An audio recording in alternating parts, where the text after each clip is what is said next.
My name is Maya Sonet Lemkis, and I'm a founder and president, currently acting volunteer of the Institute of Universal Human Rights in Hawaii and Minnesota.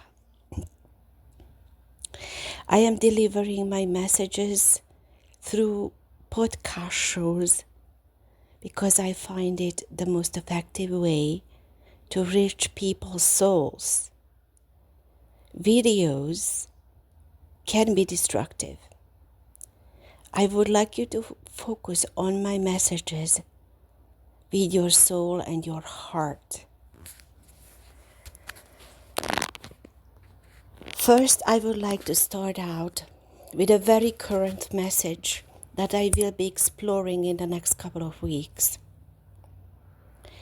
A very rarely mentioned person in public life and in political circles is my favorite public figure of our modern era. I can't wait to introduce his amazing person and legacy to those whom he may not meant as much as to me. Mikhail Gorbachev is a person whom the world cannot forget about because he saved our modern civilization in more than one occasion, in more than one way. Mikhail Gorbachev is the last president of the USSR and first legal president of the new Russia, lived between the years of 1931 and 2022.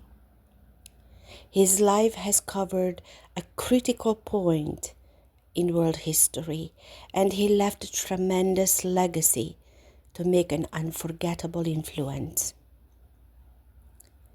Mikhail Gorbachev's legacy of disassembling the USSR and putting Russia to its place and giving all other USSR states back their rightful sovereignty, freedom and democracy and governmental independence clearly ended the Cold War. No human on this planet ever deserved a Nobel Peace Prize more than Mikhail Gorbachev. It is extremely important for me to teach the public about his work before, during, and after his presidency, because it is profoundly contrary to the current Putin politics that is guilty of crimes against humanity, subjecting masses of innocent humans to his democratically elected tyranny.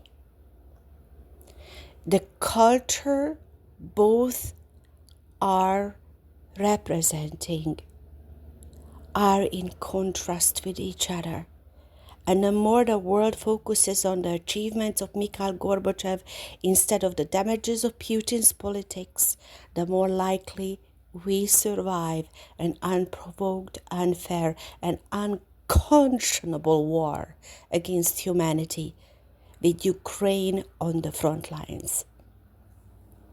Mr. Mikhail Gorbachev lived through the World War II after he was born on 2nd of March 1931 in Privolnoye in Russian USSR or Soviet Union. He had both Ukrainian and Russian heritage.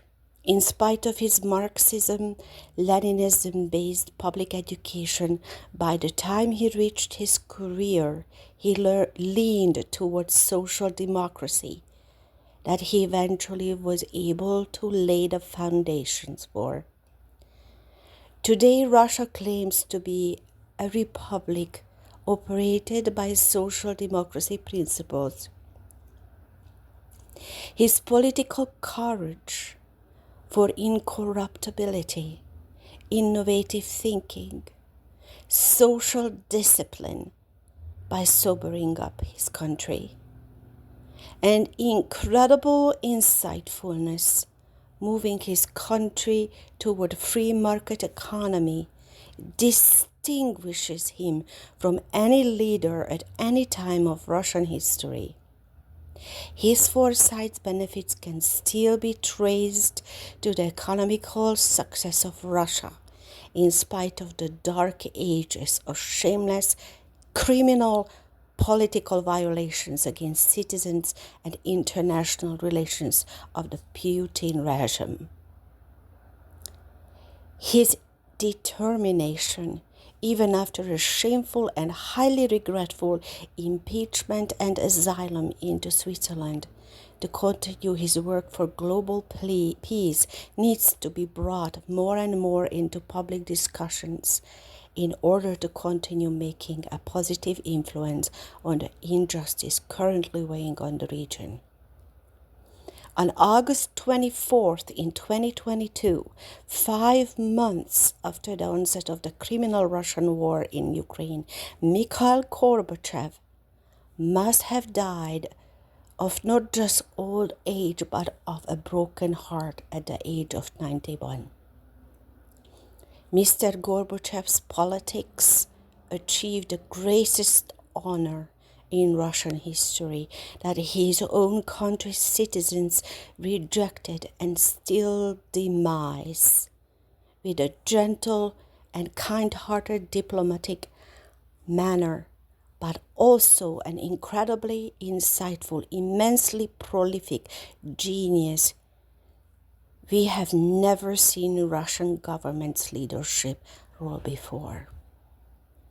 He created a very successful social democratic system that its own citizens still don't know how to utilize for global well-being.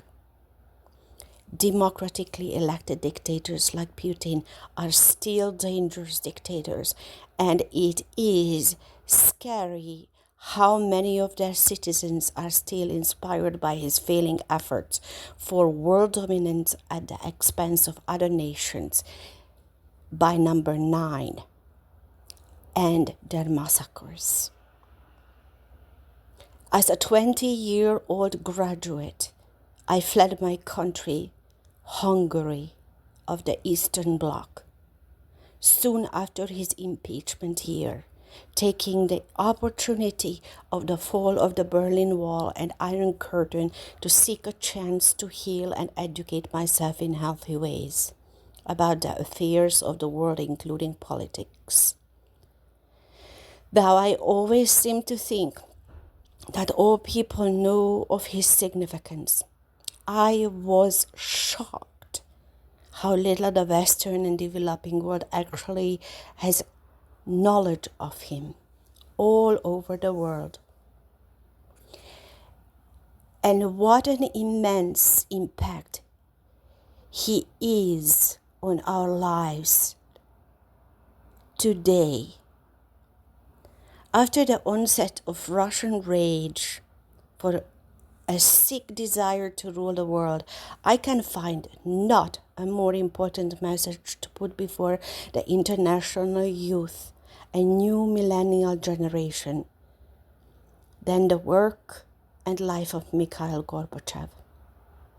I have become a United States and United Nations diplomat and working on a book to study and teach a number of ways we are all being trafficked by our leading politicians to achieve their personal ego goals. We are all used as means to an evil end of selfish, ego-based, world-dominating dream of dictators. I intend to discuss this topic in my currently formulated and unpublished book. While Mikhail Gorbachev made it possible for me to be free and explore freedom in foreign land by demolishing the iconic barriers between Eastern and Western Europe, he also touched me as a human being with his intelligent speeches, democratic endeavors, and authorship. Mr. Gorbachev has been a truly enlightened and singularly unique teacher and leader of his era, who never forgot his origin, nor the indestructible values of his soul. I am 50 years old, and I have never made a decision in my life that was not ultimately inspired by him. I have a desire to allow my voice, written, spoken, ethereal, to be heard, so my point of view of his work would give him the universal tribute he irrevocably deserves. Mr. Gorbachev was the right person at the right time, at the right place, to make a pivot in Russian politics, to join a global community of enlightened and evolved human beings. He was his own teacher of his immature nation, rejected and sabotaged. There has not been a more important opportunity than the current one to empower his voice after his death and repeat his successful overcoming of the national stupidity he fought. He is a greater hero than any Western leader of his time or before his time, because he was only one single man against all, and he had a huge victory before and after his fall. Thank you for listening. Maya Sanat Labkist. Aloha.